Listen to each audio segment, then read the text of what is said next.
آج طلاقیں دے دو, آپ کو اپنی مرضی کا فتویٰ مل جائے گا. کچھ بھی کر لو, ہر جگہ آپ کو اپنی مرضی کا فتویٰ مل جائے گا. اور گورنمنٹ میں ہمیشہ ایسے کچھ لوگ سرکاری سطح پہ ہوتے ہیں جس سے گورنمنٹ اپنی مرضی کا اسلام پاس کرواتی رہتی. ایوب خان کے دور میں جب آئلی قوانین بننے تھے, انگریز کے دور میں اسلامی قوانین جو آئلی خاندانی قوانین ہیں وہ ٹھیک تھے, لیکن جناب ایوب خان نے کیا کیا, ان کو چینج کر کے سارا بیڑا ہی غرق کر دیا, نکاح طلاق کے حکام کا بیڑا غرق کر دیا. یہاں علماء نے احتجاج کیا یہ تو قرآن و سنت کے خلاف ہیں, تو مصر سے ایک مولوی صاحب امپورٹ کیا ایوب خان نے, وہ بڑے لبرل قسم کے تھے, غامدی ٹائپ کے مولانا تھے, وہ مصر سے امپورٹ ہوئے, لے کے ٹھپا لگوا کے بیڑا, بول لو نا یار, آئلی قوانین کا بیڑا غرق کر دیا. طلاق کے حکام, عدت کے حکام ایسی کی تیسی کر دی, لیکن وہ مارکیٹ میں چلے نہیں, پبلک مانتی اب بھی نہیں ہے اس کو. پھر جنرل مشرف کا دور آیا. اب یہ جو خلا ہے اس میں بھی میں کئی بار بتا چکا ہوں, اس کی ایک شریعت میں ایک پروسیس ہے. طلاق کا حق اللہ نے مرد کو دیا اختیار, عورت کو نہیں دیا. چند صورتوں میں جج کو دیا ہے, لیکن وہ سارا جنرل مشرف نے کیا کیا, بیڑا غرق کر دیا. مکمل عورت کو طلاق کا اختیار دے دیا گیا ہے. جب بھی جائے خلا لے, پتلی گلی. ایک چھوٹا سا واقعہ بتا دوں ہو کیا رہا ہے سوسائٹی میں, پھر میں آگے اپنے ٹاپک کی طرف آؤں گا. جنرل مشرف صاحب نے جو حرکت کی کہ مکمل جب بھی عورت کورٹ میں جائے گی نا, جب چاہے گی جج پابند ہے اس کو خلا کی ڈگری دینے پر. اس کے اب سائڈ افیکٹ کیا ہونا شروع ہو گئے. ایک کیس آیا چند دن پہلے, ایک آدمی کی شادی ہوئی, بچہ ہوا, بیگم سے بڑی محبت تھی, 2-3 کروڑ کی جائیداد بیگم کے نام کر دی. لوگ کر رہے ہوتے ہیں کہ یار میرا تو جینا مرنا تمہارے ساتھ ہے, اچھے لوگ کر دیتے ہیں یہ کام, ہم ہنسی خوشی زندگی گزاریں گے, یہ کیا میری پراپرٹی تمہاری, یہ کیا ہوتا ہے بس تمہارے نام سے لے لی. آج بھی بہت لوگ کرتے ہیں. بیگم صاحبہ کے پاس جب اتنی ساری پراپرٹی آ گئی, بچہ بھی ہو گیا, بیگم صاحبہ گئی کورٹ, خلا کی ڈگری لے کے پتلی گلی سے. کورٹ کہتی ہے مہر واپس کر دو. مہر 25,000 چل رہا ہے مارکیٹ میں. مہر کیا چل رہا ہے 25,000. 1 سال پہلے نکاح پڑھاتا تھا اس کو بھی 25,000 تھا, اب بھی کیا ہے 25,000 میں 2 گٹکے نہیں آتے میرے بھائی, لیکن وہ چل رہا ہے 25,000 روپے. 2-4 گٹکے کی قیمت آپ سمجھ لو. ابھی تو میں مہمانوں کو چائے پلاتا ہوں نا, تو جو بل بن کے آ رہا ہے مجھے لگ رہا ہے اپنی اتنی مہنگی چائے ہو گئی ہے, پلانا چھوڑیں گے نہیں انشاءاللہ, آپ کوئی غم نہ کریں. لیکن اسے جب بل بنایا نا ہمارے گارڈ نے کہ یار یہ میں نے کہا یہ میں نے کیا منگوایا ہے, کیا میں نے ولیمہ کیا ہے, کیا نہیں, یہ چائے 150 روپے کا کپ چائے کا یار. حالانکہ پہلے کپ ٹوٹل 150 روپے کا آتا تھا, اب اس میں صرف چائے 150 کی آ رہی ہے. تو خیر باتیں ادھر ادھر بہت ہونے لگتی ہیں. تو انہوں نے کیا کیا, اپنی بیگم کو 1.5-2 کروڑ اور یہ سب ماشاءاللہ بیگم صاحبہ نے تھوڑے دن میں کہیں سیٹنگ یا ویسے ہی سیٹنگ نہیں بھی ہوئی ہوگی, کھلا لیا, وہ 1.5 کروڑ بھی گئے کیونکہ پلاٹ تو اس کے نام ہے. اور الٹا بچے کا نان نفقہ خرچہ بنوا دیا 18 سال کی عمر تک. اب کون مکھنچو دے گا یہ خرچہ, یہ شوہر دے گا. کیا بولوں اس بیچارے کو میں, جبکہ تربیت اس بچے کی ماں کی مرضی سے ہوگی. سمجھ میں آ رہی ہے بات, تربیت کس کی مرضی سے ہوگی, ماں کی مرضی سے ہوگی. خرچہ یہ دے گا, کنٹرول کس کا ہوگا, ماں کا ہوگا. اور ماں اگر کہیں اور شادی کر لیتی ہے, قانون میں لکھا ہوا تو ہے کہ باپ کو مل جائے گا, ملتا پریکٹیکلی نہیں ملتا. باپ کو یہ ثابت کرنا پڑتا ہے کہ میں, وہ ثابت کرنے میں بچہ 18 سے بڑا کا ہو جاتا ہے اور باپ کے سر کے بال گر کے ختم ہو جاتے ہیں. پراپرٹی بھی گئی, بیگم بھی گئی, بچہ بھی مارکیٹ سے شارٹ, اور خرچہ بھی یہ کم وقت دے گا. نہیں دے گا جیل ہو جائے گی اس کو. نہیں دے گا تو کیا ہوگا, کئی لوگ جیل میں پڑے ہوئے ہیں اس چکر میں اور دانت پیس رہے ہیں وہاں بیٹھ کے. حکومت خود لوگوں کو ڈپریشن کا مریض بنا رہی ہے, اور یہ نہ روکا نا, میں آپ کو بتا رہا ہوں کہ قتل و غارت شروع ہو جائے گا ملک کے اندر. اللہ نہ کرے ایسا ہو, لیکن ہو جائے گا. میرے پاس کتنے کیس آئے, مرد کہہ رہا ہے میں جیل سے نکلا, میں اس کو اپنی بیوی کو قتل کروں گا. میں نے روکا اس کو, یہ جائز نہیں ہے تمہارے لیے. لوگ کہہ رہا ہے میں جان سے ماروں گا اس کو. تو مشرف صاحب نے کر دیا کام, نہ علماء سے پوچھا, نہ کوئی ضرورت نہیں ہے نا, کوئی 2-3 مولوی اپنی مرضی کے مل گئے ہوں گے, ٹپے شپے لگوا دیے ہوں گے, چلو جی اسلامی حساب سے کر دیا ہم نے. اس کے خلاف احتجاج کرو, ٹویٹر پہ احتجاج کرو, فیس بک پہ احتجاج. یہ تمہارا خاندانی نظام کی ایسی کی تیسی. اس کا رزلٹ عورت کے حق میں خطرناک نکلے گا. کیسے خطرناک نکلے گا, جب مرد کو پتا چلے گا نا کہ یار میں اگر اپنی بیگم, ابھی مرد کو پتا یہ میری ہے, میری مرضی کے بغیر جا نہیں سکتی. مرد جان نچھاور کرتا ہے, بھائی بیگم یہ سب تمہارا ہے, مرنے سے پہلے بیوی کے لیے گھر کا انتظام کر رہے ہوتے ہیں.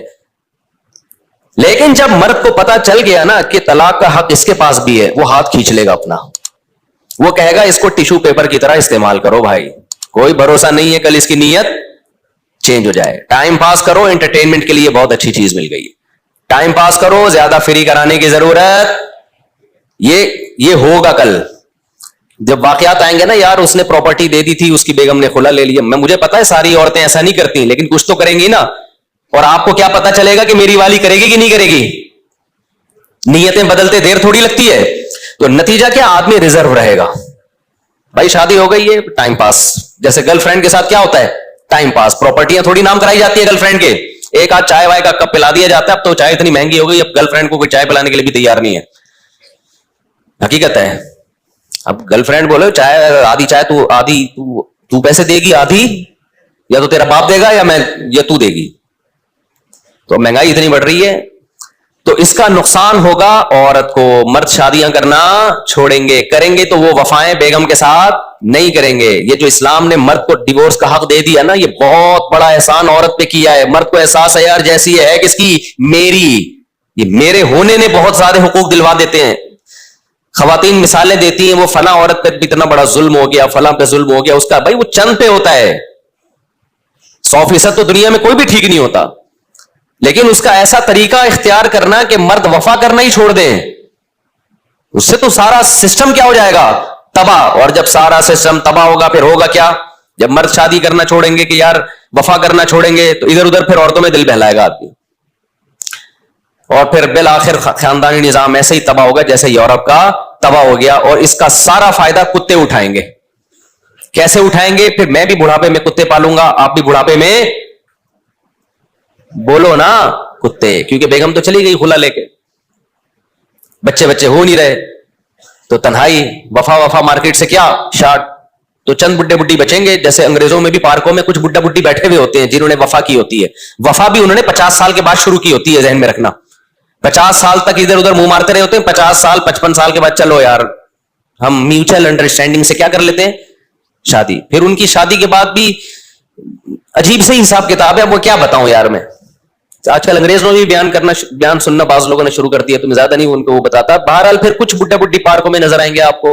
ہمارے ہاں بوڑھا بھی بڈھیاں بھی بیچاری پارکوں میں اپنے بچوں کے ساتھ, پوتے نواسوں کے ساتھ, بہوؤں دامادوں کے ساتھ ہوتی, وہ اکیلے تنہائی میں بیٹھے ہوئے ہوں گے. اور یہ بھی خوش قسمت ہوں گے جو اب تک ساتھ چپکے ہوئے ہیں, بھلے 50 سال کے بعد چپکے, لیکن چپک تو گئے نا.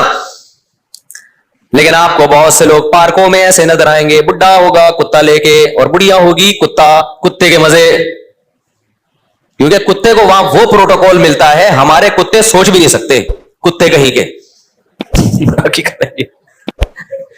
جو پروٹوکول یورپ میں کتے کو ملا ہے نا, ہمارے یہاں وہ نہیں ملتا, وہ میاں کو نہیں ملتا وہ پروٹوکول. پھر بھی کتا بنا ہوا ہوتا, وہ کتا بنتا ہے کہ شاید مجھے وہ پروٹوکول مل جائے جو یورپ میں کتے کو ملتا ہے. تو یہ جو عدالتی خلا ہے نا, اس کا بالآخر فائدہ کس کو ہوگا, ملک کے کتوں کو فائدہ ہو. بڑھاپے میں ہم اچھے سے کتے سنبھالیں گے تنہائی دور کرنے کے لیے, عورتیں بھی اچھے سے کتے سنبھالیں گی. یہ جو پیارا سا نظام اللہ نے بنا کے دیا ہے, جس کو اسلام پروموٹ کرتا ہے, اس نظام کی ایسی کی بولو تیسی. اب جب تک یہ خلا کا قانون بدلتا نہیں ہے, ایک کام آپ لوگ کر لو, وہ کہہ کے پھر میں اصل ٹاپک کی طرف آتا ہوں. ایک کام کر لو, اس عورت سے نکاح کرو جو اسلام کو مانتی ہے. وہ کبھی عدالتی خلا پہ اعتماد نہیں کرے, وہ مفتی سے فتویٰ لے گی کہ یہ خلا ہوا بھی ہے کہ نہیں ہوا. ایسی بھی عورتیں ہیں الحمدللہ, کورٹ سے خلا لینے کے بعد علماء سے رابطہ کرتی ہیں کہ شریعت میں خلا ہوا کہ نہیں ہوا. علماء نے کہہ دیا ہو گیا تو ٹھیک ہے, نہیں ہو گیا کوئی نباہ کرنا ہے. کون سا گھر ہے جس میں اختلاف نہیں ہوتا بھائی؟ اتنی سی باتوں پہ طلاقیں اور خلے ہونا شروع ہو جائیں. عورتیں کہتی ہیں مرد کو بھی تو حق ہے کہ جب چاہے چھوڑ دیتا ہے. مرد کو حق ہے, لیکن مرد اپنا یہ حق استعمال نہیں کرتا. بہت کم ریشو ہے, بہت کم ریشو ہے. 100 میں 1% لوگوں کے ہاں بھی طلاقیں نہیں ہوتی ہماری سوسائٹی میں, کیونکہ مرد کو یہ جو احساس ہے نا کہ یہ میری ہے, یہ احساس اس کو بیوی کو روکنے پر مجبور کرتا ہے. یہ احساس مجبور کرتا ہے کہ بھئی میری فرما بردار بن کے رہے گی. میری چند بیسک چیزوں میں اطاعت تو ہر عورت کر رہی ہوتی ہے, جو بھی تھوڑی سی بھی جس میں غیرت ہے. باقی 100% تو بھائی دنیا میں کوئی ٹھیک نہیں ہوتا, کوئی ٹھیک نہیں ہوتا دنیا میں 100%. تو اب آپ نے کیا کرنا ہے کہ قانون چینج ہو نہ ہو, آپ کم از کم اپنی سوسائٹی کو, اپنی فیملی کو بچاؤ. تو اس کے لیے دیندار عورت کا انتخاب کرو. سمجھتے ہو, جس کو یہ ہو کہ نکاح ٹوٹتا ہے تو یہ حق کس کے پاس ہے؟ اللہ کے. اللہ جب کہے گا کہ نکاح ختم تو میں مانوں گی, کورٹ کے کہنے سے میں نہیں مانوں گی. جج کو یہ رائٹ نہیں ہے, جج اپنی بیوی کو ڈیورس دے سکتا ہے, دوسروں کی بیویوں کو ڈیورس نہیں دے سکتا جج. اتنا نہیں حکومت کا اسلام نے پابند بنایا آپ کو کہ حکومتیں فیصلہ کرنا شروع کر دے کون کس کی بیوی ہے کون کس کی بیوی نہیں.